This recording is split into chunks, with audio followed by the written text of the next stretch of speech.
What does it mean to be human? What does it truly entail to live in harmony within oneself and with all life on Earth? Heartfelt welcome and thank you for tuning into the One Voice podcast. I'm your host, Samuel, and with the support of the Alruna Foundation, I'm on a mission to share the voices of visionary artists across the Earth with humanity.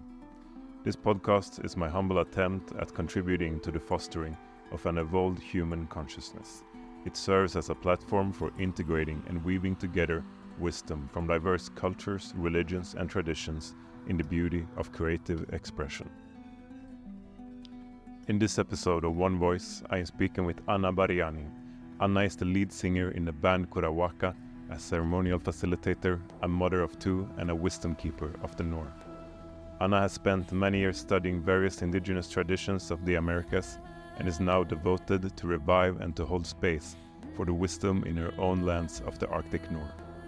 Tune in as we discuss Curawaka's new album Dreamtime and its connection to the traditions of the Americas, and even more so, the dreamy wintertime in the Arctic, where we may envision a more beautiful expression of ourselves as humanity. Being here with us. Thank you for having me. We just had experienced this beautiful prayer that was the concert last night at Skeppsholmen, and with you and your band Curawaka. And first I would like to ask if maybe do you want to give us some background of Curawaka, like how did it come to be? So Curawaka came to be in about 10 years ago in Brazil. I was traveling around and met some of two brothers who was in the first lineup of Curawaka, Bola Cosmic and Ari Kuzmir. And we started to experiment with the sound, and was feeling very moved by the ceremonies we were doing at the time, or it really came out of that ceremonial space, never thinking that we ever wanted to sing for anyone else but spirits, to nature, to waters, to lakes. But we felt really moved to, and it came kind of clear instructions to share the music. So we did, and there it began and kind of slowly circled. A year later, I went to Argentina and met Tavo Vasquez, who's now, apart from me, the oldest member still in the band. Okay. And he plays sikus, flutes, Andean flutes, charango, and brings really this Andean vibe. Amazing musician. Yeah, he's a wonderful musician. So he's the Andes part of the... He brings a very strong connection with the Andes. Yeah, he's spent a lot of time there. He learned, the Andean flutes with his master there, and he has a strong connection to the altiplano of the Andes. Yeah. And you come more from the Yavanava background, working with indigenous tribes in Brazil, or? Yeah, that's one part. Not limited to, but definitely was a big part of my journey, was to spend time in the Amazon, in the jungle, both with the Huni Queen and with the Yawanawa. But yeah, I would say that it's a chapter that was important, but it was not the only chapter that had an influence. Yeah. What does Curawaka mean, the word itself? So it came to us in the time that we were forming the band. We needed a name, and around that time, I was remembering a place that I used to dream of when I was a child, that was called Curawaka, and from being around the ceremonies a lot, we talk of Kura, and Curawaka turned into Curawaka. Then later, when we were in the Yawanawa village of Mutum, we learned that waka means water. So Curawaka is heal the water, or water heals. And then later I heard that Curawaka is also a star in our galaxy. So it's a few things. But for me, originally, where it came from in me was that place I used to dream of a lot, or I used to travel to in my dreams when I was a child. really beautiful how something that seems to have no real significance, and then it turns out over time that it can have this very deep connection. So it's Absolutely. not by coincidence. Absolutely. So Curawaka is a fusion or a mix of different cultures, of musicians from different peoples and tribes representing different nations. Yeah. Is that an intention behind the music as well, to kind of bridge and to integrate traditions? We never really had an intention per se, but it is what it is, and you know, we always had different nationalities. We always had different connections with different type of tribes. Most of us in Curawaka that has been in a part of the lineup at some point has had a deeper study with a kind of indigenous community, or has had a path or type of study. And yeah, it feels nice to have connection to different tribes, different traditions, but each one of us also is very much carrying this prayer to connect to our own roots, you know. And yeah, we never really had the intention of being anything, but it's unfolding like that, and it feels very right.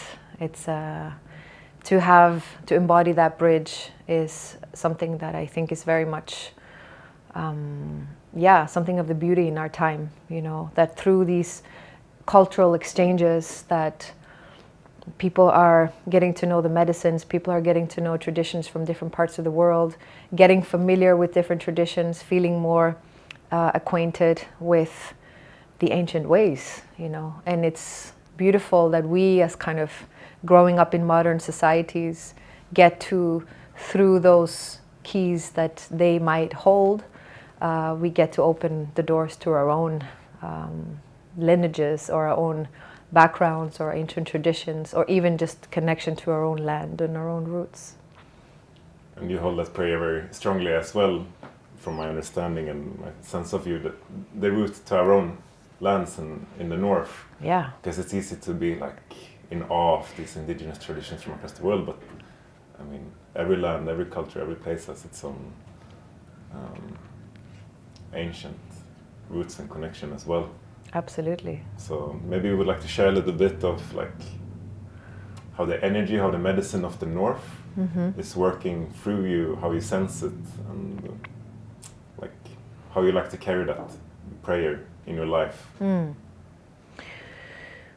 Well, like you say, first to start with the context of other First Peoples nations that are, alive now and have their cultures intact, have their tradition intact, their rituals, their songs, their simply their culture, their stories is so alive, and it's beautiful that they choose to share in this time, for all of us, and that they open up things that have been very protected for a long time and for a good reason, and that they, have the trust to open up in the way that they do is such. It's really special, really, really, really wonderful, and indeed, like that allows us to get familiar to what it is to be outside the box in a little bit, right? It takes us out of the conditioning that we have. It takes us closer to nature. It takes us closer to the spiritual world, to the invisible world, and it allows us to get in touch again with what is sacred and sort of what my teachers call the sacred design of life. And then of course the next step is, how is that relevant for us? I was in the jungle and doing deep studies and for some time, and after a while it was really clear that it came really strongly that the jungle was saying, or the medicine was saying, you can go home, like we don't need more Indians here, we're good. You need to go home and be an Indian in your own land. And someone need to be also in your land and take care of those portals, because they're opening. And through climate change perhaps, or things are moving, things are shifting, and there are portals that are opening, and somebody needs to be there to attend that, to talk to, for example, the ice that is melting in the north. That's water that has been sleeping for maybe 10,000 years, and it's now maybe longer, and now it's waking up, and someone needs to be there to talk to it. Yeah. And you know, so much has been lost in Scandinavia, in most parts of the modern world. People have lost the connection. So we need that reconnection and to find back to our true selves, what we're really here to do. And yeah, like we talk about a lot, this kind of connect to our original purpose. You know, what's the original purpose of human? Yeah. And surely it is not to have a lot of Instagram followers or to, you know, have 10 cars. Yeah, or anything like that. What the modern human is concerned with, tends to be concerned with, but something way more simple and way more down to earth, and way more yet simple but yet profound, and that is way more connected to the land. We're so divorced from our lands. No? Huh? It's that place of wholeness. Right. And yeah, for me it has always, well, since, I don't know, around the same, maybe 8 years, something like that I came back from the jungle and really had this urge to just do the opposite. I just needed snow and ice and darkness and, you know, Arctic winter. I really had a bit of too much stimuli of tropical energy. I needed just to ground all that astral, and just needed to have a long hibernation and kind of go inside and let the soul rest. And that was also a way to really fall deep into our own medicine of our land. Ours being where I was born. I was sculptured into the north with 4 seasons, and yeah, with long dark winters and with really bright light summers and spring and autumn, you know, changing very very clearly.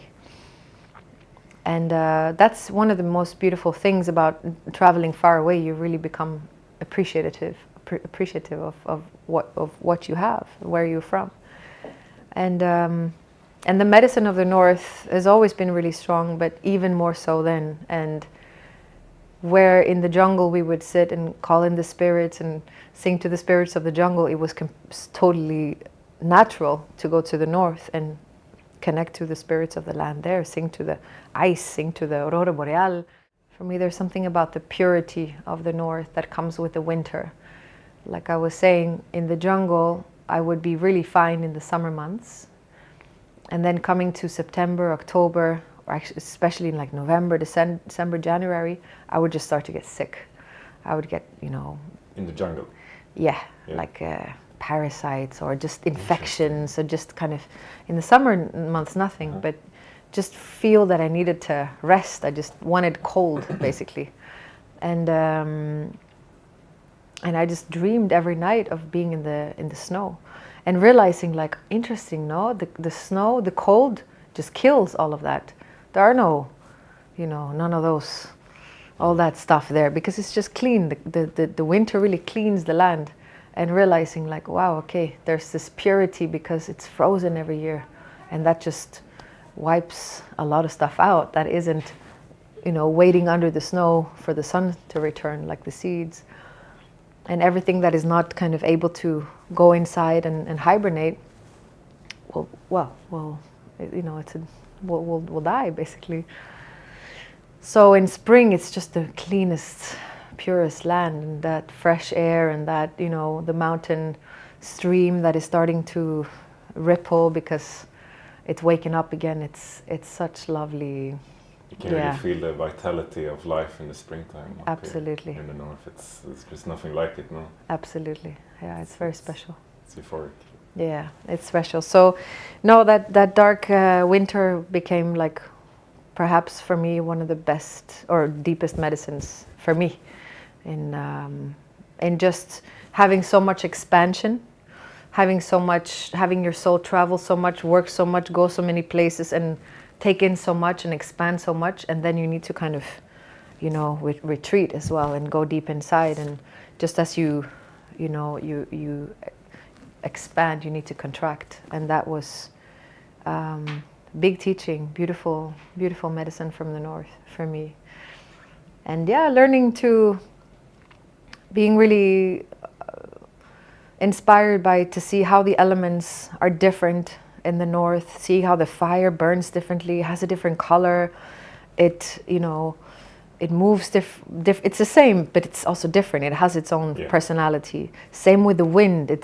The air smells different. The water tastes different. Everything that comes out of the earth in each different place of the earth, I suppose, has its own flavor and its own personality. And even though it's all Pachamama, it's all earth, it's all sacred and beautiful, there is something to understand about the relation of one's own nature and where we were born and our own land, and kind of restore that connection and understand, why am I like I am? Why do I flower once a year and not every month, like maybe they do in Brazil, because it's more of a lunar cycle. Yeah. Whereas, for us, we really need the seasons to go through the changes that we do and the cycles that we do. And yeah, interesting. Yeah. Beautiful. Thank you so much for sharing.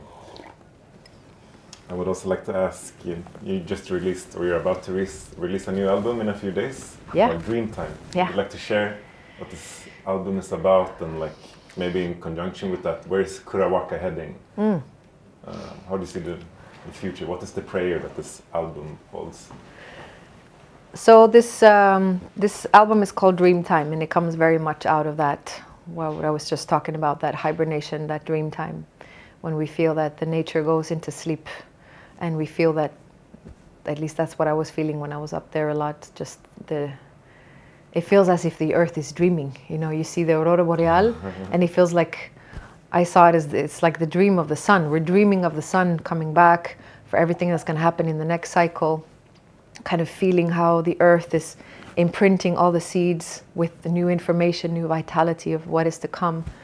And that is so, in a way, symbolic, because we are going through some dark times as a humanity.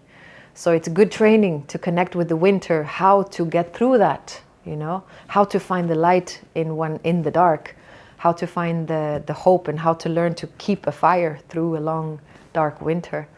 That is, for me, that has been a very important, symbol,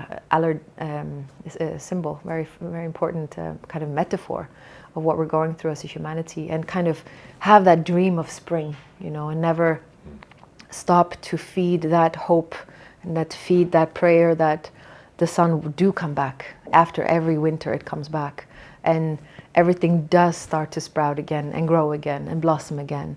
And trust the cycles of life and trust the cycles of the world. And yeah, it's when it's dark, it also has there's something important happening that one needs to somehow not be as scared of, but understand. This, like people say a lot, when you're in the dark, you might just be a seed planted. Understand that the dark is, the soil is dark, the night is dark. This is kind of good, nourishing forces that are doing something to us. And when something is hard, we are like plants in a way. We need the light and we need the water to grow, but we need some shit too in order to grow, like fertilizer. Everybody does, we too. And when things get hard, if we can learn to take that as fertilizer, we might grow really great, rather than just, let it suffocate us. And for the album, it has come out of that, but it has a lot of, also holds the vision of what can be in the new world, what the dream of the new world, when spring comes, what is it going to be like? And try to imagine that, that clean Garden of Eden with pure elements, with happy, healthy children and families and animals and everything kind of coming into its right place. And kind of excited to see, hopefully one day, how nature really wanted it all to be. And with all of our genius intellect that humans have, you know, we are so capable of creating. And just if we just aligned with our own sacred purpose and just created what we could, it would be amazing. I'm really astonished by that vision, and always that is what is driving us to somehow see that happening, or try to, at least for us, align with it as much as we can. And if that resonates with more, fantastic. And the record holds different songs that in their own way honor either the darkness and that dreaming time, mostly those from the north, and then you have the ones that are more inspired by the Andes, or by the Mexico, by the jungle also in Brazil. It's, in a way, there are specifically 4 places that has been a very important part in our life, in our paths, that have their expression on the record. It's the north, it's the Arctic, it's the Andes, it's the jungle, the Amazon, and it's the Viricuta Desert of Mexico. That is the land of Cayumari, land of Hikuri, guarded by principally the Wirarica people that we have a connection to. And this year, on this Dreamtime tour, before we went and started the tour, we went to each of those places, minus the north. But in Latin America, we went to the Andes, we presented well, first we went to Viricuta, we presented the songs there, we made the offering, we asked permission. Then we drove, then we went to Valle Sagrado, to the Andes. We sang the songs there, we made the offering there, asked permission, was sat with the elders there. Then we drove to the Amazon, and then we did the same there. We sang them there, connected there, made the offering there. And then we did the tour. And now, next week, we're going to the Arctic, and that's where we're going to round everything up and kind of go back to source and make the last offering and sort of come back to stillness again after a very intense year. So this is the Dreamtime universe. Where will you be next week? In Oslo? Yeah, Friday we have the release party, the release concert on the Friday 13th of October. It's gonna also be the day where the record comes out. It's been 3 years cooking this album, so it's kind of unbelievable that it's actually finally coming out. And then we're gonna go right to the north. We're gonna be having a very special retreat with the voice and the drum called the Aurora Spirit Retreat. So we're doing that for 2 weeks and connecting at the end of this year with the silence, with the frost, with the frozen lands, and with the Aurora Boreal, which is very much some kind of godmother of this vision somehow. Yeah. So you're closing the loop. I just want to say that I rarely cry, but that prayer that you just said, it really touched my heart. Because it's true, the winter, the night is a time to dream, it's a time to go inside, it's a time to envision like what we can create that's not in the known but in the unknown. Yeah. From our hearts, and as a collective, we as humanity is also going through some very dark and profound and prophetic times. So the question is like, how can we create a more beautiful world for ourselves and for our children? And I think you touched upon it, but like, what do you see in your visions for humanity going forward?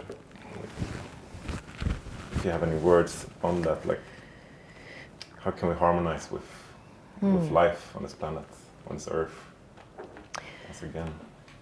Well, I don't know, but I do feel inspired by how much we are able to do, like I was saying, how capable we are, how incredibly intelligent we are, and how creative we are. And instead of creating things that maybe we don't need, or create things that are a response to being distracted or stimulated in maybe not such a constructive way,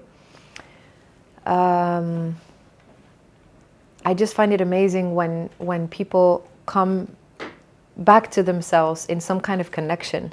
They sort of suddenly find alignment with themselves, with their heart, with their own gift, with their own talent, with where they're from, maybe whatever is meaningful to them, that they finally find that connection to what is meaningful, and from that place start to create. Then it's really inspiring to see what comes out. And I get so inspired by so many people that are already doing, living out their dream, you know, whether they are quitting their jobs and they go and, you know, get some land and they start to grow their food, and they start to, you know, keep bees and build dry toilets and, you know, do that part of it, really physically return to the land, which is also for me in my life and in our life with Curawaka, is between movement we have finally acquired our piece of land that we can connect to, which is for us is what the only thing that really makes sense, is to touch the soil and to really live that, to plant it, and to just having dry toilet, for example, understanding where do we go and do our business. Obviously we don't do that in the water, which is the purest, most sacred thing that there is, and we go to toilet in that, you know, that's where we are at humanity, understanding, you know, that everything has a place.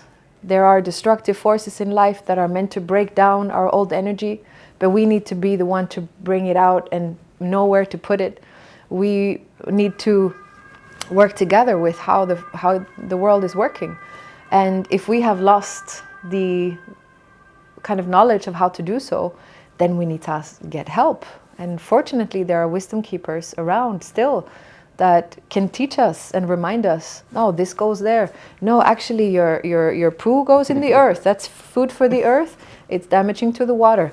It's like a human life for dummies in a way, but we're still doing that, you know. Or plant our food, or take care of how to you know, how to work with soil, how to work with the elements, how to work with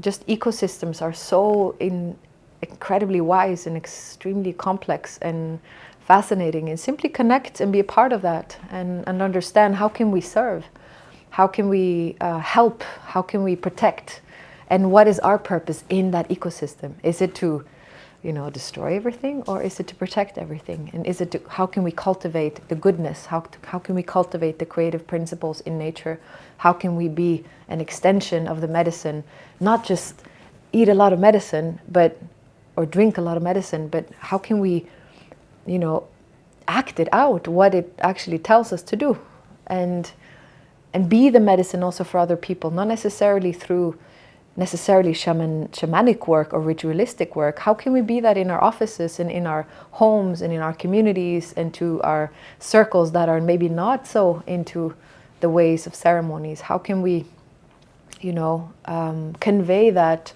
in a way that is, kind of authentic, not preaching, but kind of friendly and true, and you know, a way that allows connection rather than the opposite. And hopefully by each one of us just tapping into our own alignment, taking care of our path, taking care of our lessons, taking care of and freely sharing it, you know, hopefully that can create some kind of ripples around that hopefully catches on and inspires people to find their purpose and their way. And I really see this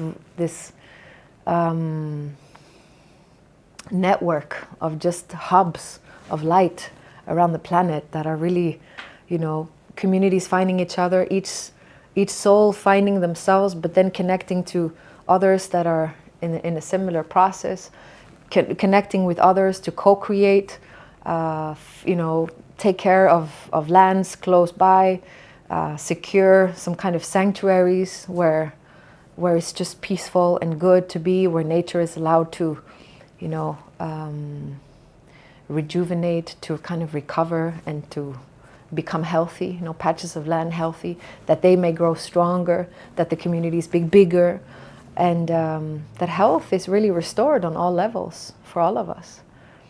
And kind of trusting that the mother knows exactly what she's doing, and we're a part of that, and the seed is within all of us. Yeah, I mean, I'm a mother too, and I know how hard it is when your kids do the opposite of what they're supposed to. You know, I do feel sometimes that the land must be tired, no, to carry such a bunch of kids that are not doing at all what they're supposed to. It must be tiring. So also to kind of grow up a little bit, you know, like it's nice to be a child and all, but it's at one point we need to just grow up, because we've been kids for way too far. Way too long. And we're kind of acting as 3-year-olds home alone, just throwing stuff around and breaking everything, whereas I feel everything is just like grow up already, no? Yes. And step into our responsibility as you're mentioning, and understanding that we carry a huge responsibility. And as custodians perhaps, and facilitators of life on this planet, not destroyers of it. Definitely not destroyers, no. We have something more important than that to do. Much gratitude for tuning in to One Voice. If you enjoyed today's episode, hit like and subscribe, and follow us on Instagram so you never miss out on upcoming episodes, and feel free to share it with someone you love. Blessings.